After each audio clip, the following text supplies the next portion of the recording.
امام زین الدین ابن رجب حنبلی فرماتے ہیں کہ اہل شام کے تابعی مثلا حضرت خالد بن معدان، حضرت امام مکحول، حضرت لقمان بن عامر،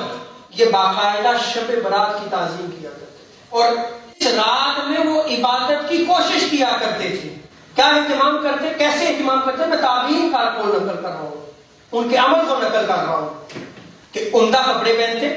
خوشبو لگاتے، سرما لگاتے، رات کو مسجد میں جو ہے وہ نوافل پڑھا کرتے تھے۔ اور امام شافعی رحمۃ اللہ تعالی علیہ آپ فرماتے ہیں کہ ہمیں یہ بات پہنچی ہے کہ 5 راتوں میں دعا قبول ہوتی ہے،